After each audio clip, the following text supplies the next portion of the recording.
Now covering coronavirus, you may have caught our breaking news in WTVA 9 News at 6 about the federal government strictly limiting who can receive Johnson & Johnson's COVID-19 vaccine due to a rare but serious risk of blood clots.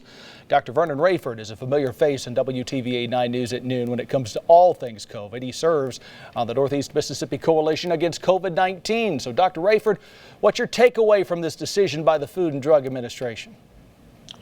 It's a normal course of action based on our better understanding of the risk of the J&J and this rare blood clotting disorder. It makes sense based on our understanding of that risk as well as our experience with the Moderna and the Pfizer vaccines. Again, it's part of the normal process. We know that Johnson & Johnson may have a place. It's just a much smaller place than we anticipated.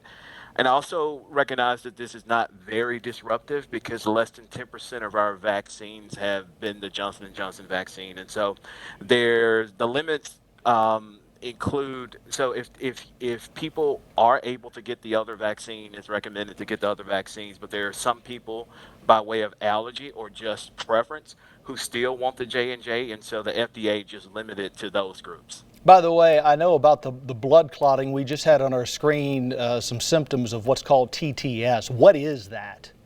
So that is a situation where you have blood clots, but you also have dangerously low platelets.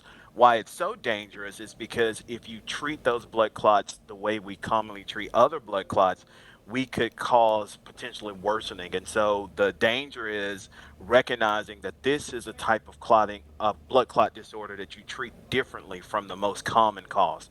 And people can have blood clots anywhere from the brain vessels to the blood vessels in the abdomen. By the way, I know the coalition's got something special going on tomorrow, right?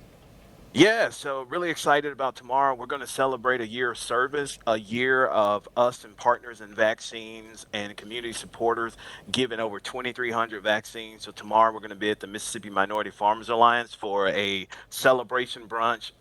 It's going to be informal. We will not be giving out vaccines, but we will be recognizing our volunteers and our partners and just celebrating a year of service. All right, Dr. Vernon Rayford, as always, thank you for joining us in WTVA 9 News at noon.